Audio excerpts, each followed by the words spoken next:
I'm Jack from Jack Review Stuff, and today I'm going to show you about my gimbal, the Weebill S. When I first bought it, I unboxed it and I did a video, and the unboxing felt good, but the first, I don't know, half an hour did not feel good at all, and this was not helpful. So I'm going to help you guys. When you buy a gimbal, watch my video first before you unbox it. It'll be much easier for you. I'm going to sort of do backwards because I've already balanced everything, so I don't want to take it apart yet. Okay, so basically, things you need to know. There's a slider here says pan follow. Pan follow basically means it won't tilt. It just goes left and it goes right. Okay, that's fairly important. You want some tilt, you just tilt. Or you press the trigger, press and hold, and then you tilt down, you tilt up, and then double press to reset the gimbal. Triple press for selfie mode. Wait, that's double.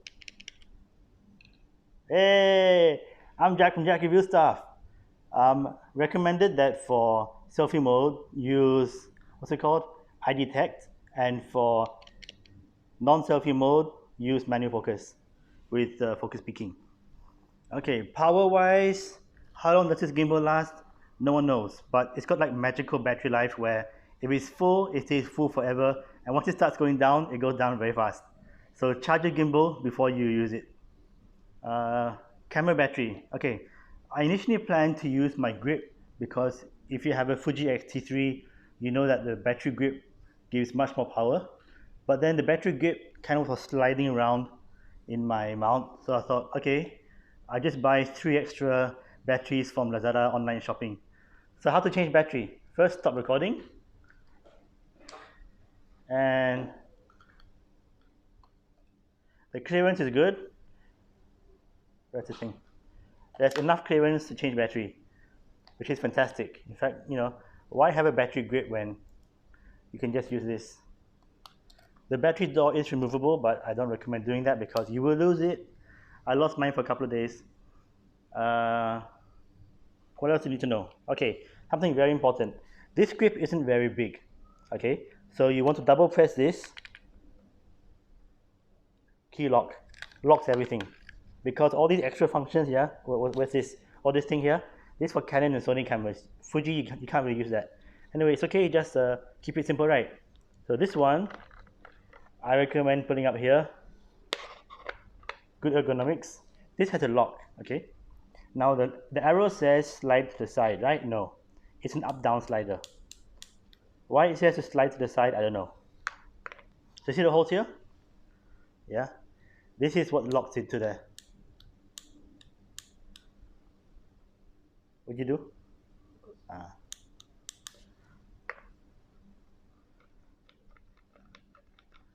So you slide in, lock it in place. This tripod though can't stand, so don't open it. And this no longer stands like this. Don't do that. You will drop your camera. I tried. See?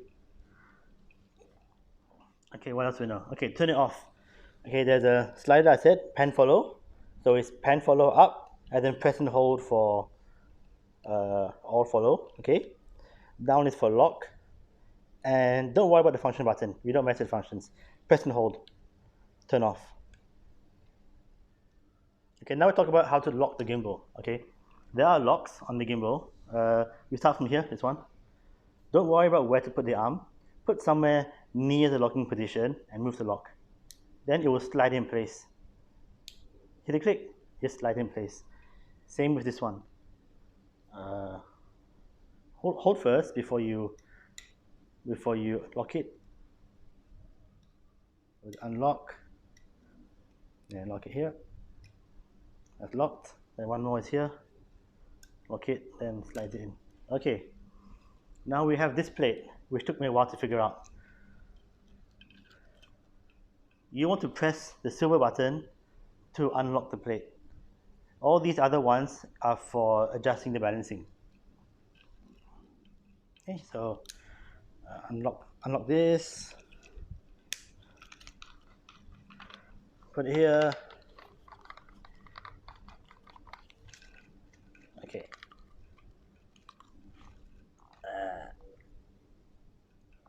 now you have it. Alright, so hold the lens or the body, doesn't matter. And then you press the silver button here. And this will come out. Okay, what this does is there's a metal thing here and it makes it smooth. Okay, so inside his side, on this side, there are some locking holes, okay, and there are some metal things here coming out. So you align the metal holes to the thing coming out. So it kind of hooks in place.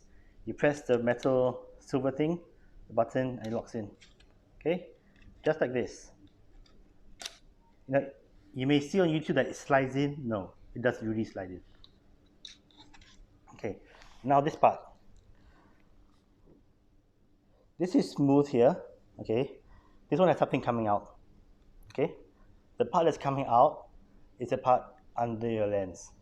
Okay, if you get it wrong way around, you must unscrew 2 tripod screws and everything. So this knob side here goes under the lens and it goes in like this. There's a helpful sign thing. Where is it? Unlock this arm.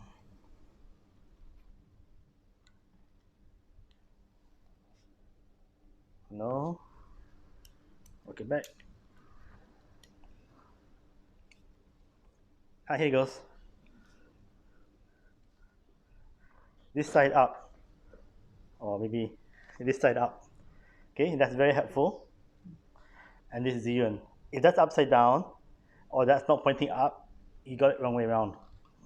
And it's not like, oh, it's okay. It's not okay. Don't get up. Don't get wrong way around. But one thing good to notice is that this one does do 360, but the others two don't. That's why you're not supposed to do it wrong way around. Lock it back in place. Lock it back in place. Yep. Okay, as I was saying, this one, you slide it this way. You move the lever this way. You move it here. This one you can adjust from here. So it's basically these two. Back to this plate.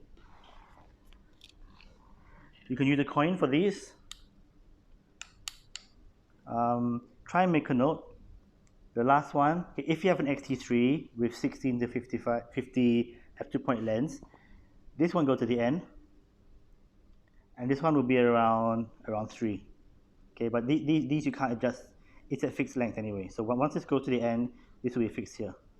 Use a coin to start off. And because it's 2019, we use an electric screwdriver. Where is it?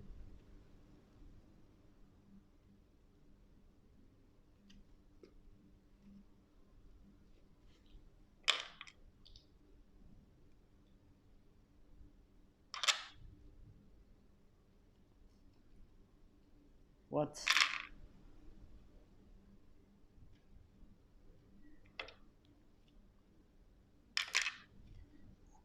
This is not the most efficient way to store screwdrivers at all.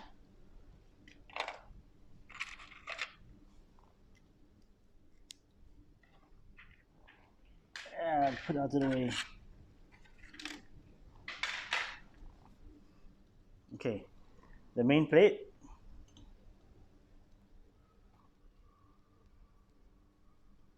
Did you bring the batteries?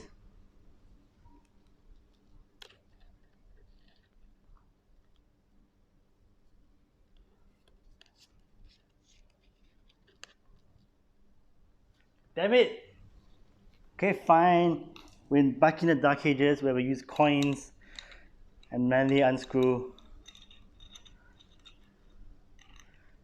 At least I bought the camera batteries.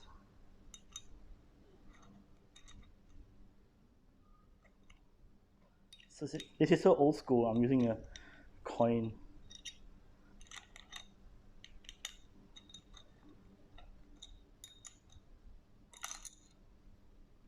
Yeah. That's the first one. This one, I place it in the middle. You don't want to put this one all the way to the back because then you might have some trouble with your screen. you don't want to put it all the way to the front because then you might have some balancing issues. If you find out a better way, leave a comment. I like the logo facing forwards.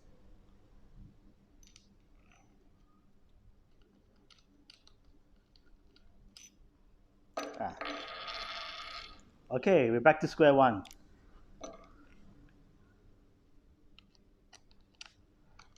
Stick this in. Doing the old school with coins. Use your finger to stop this from sliding around. Yes, that's a good tip. Then this one. Throw it in. Yep, yeah. This side goes to under the lens. Okay, so these ones, okay, I had a bit of trouble at first. Let me explain why. These come out of the packet, not attached.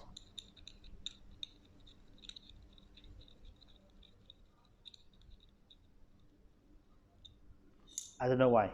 And you can't just screw it in. It needs to be screwed in near this big thing here. Then after you screw it in,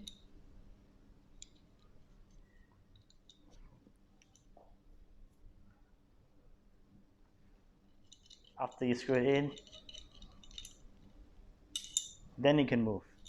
Okay, that confused me for a while.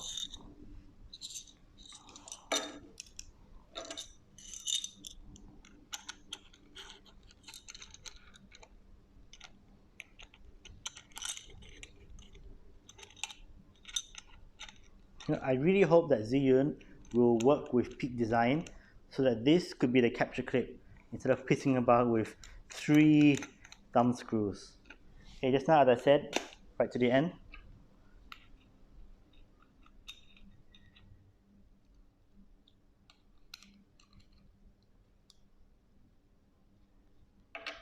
So this is at 7 and that's at 3 and a bit.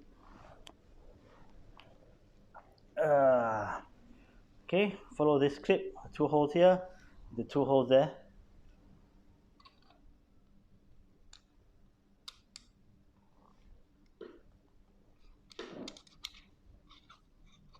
Okay, so these 2 holes and the 2 clips. You see it here?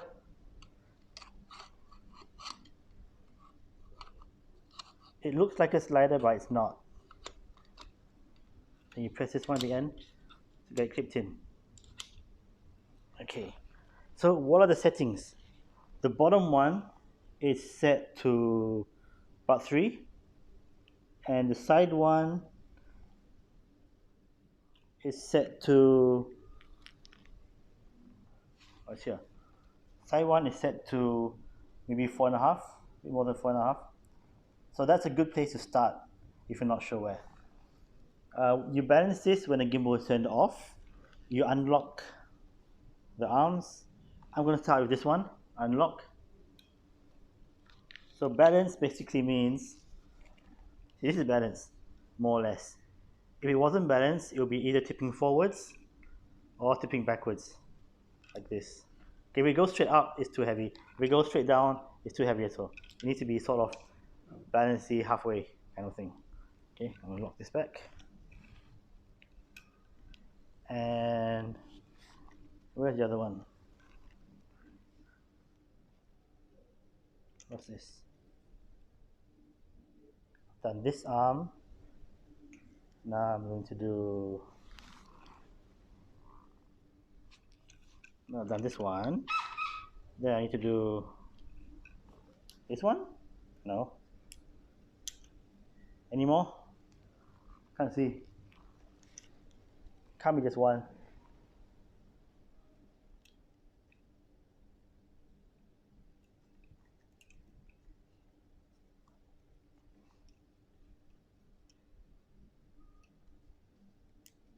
Okay, 1, 2. Oh, 3. Okay.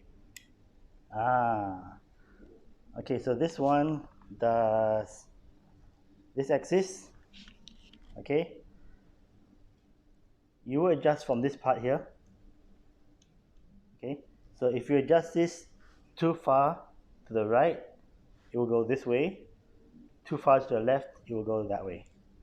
And if you're planning to use a mic of some kind, like a shotgun mic, put the mic first, plug in the mic, then do the balancing. See the balance? Let's unbalance it to show you how it is. Okay, so unbalance from where? This one? I don't know. My bad. It's not this one. It's this one. This one here.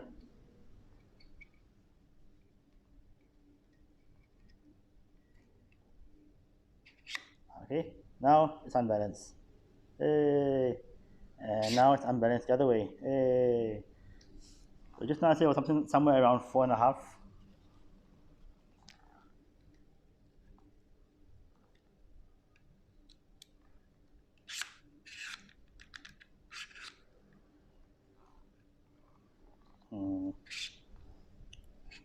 You kind of get a feel of it.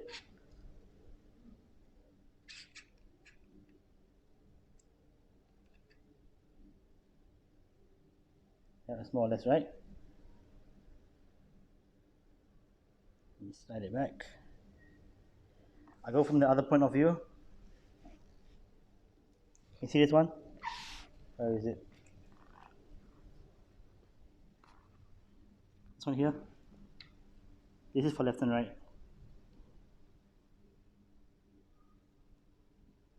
Then there's one more for the other side. So this is more or less balanced. Locked in place. You unlock everything. It's moving, it's moving, it's moving. It's not moving. Where's the lock? Okay. Everything's moving now. Okay. Press and hold this one. Turn it on.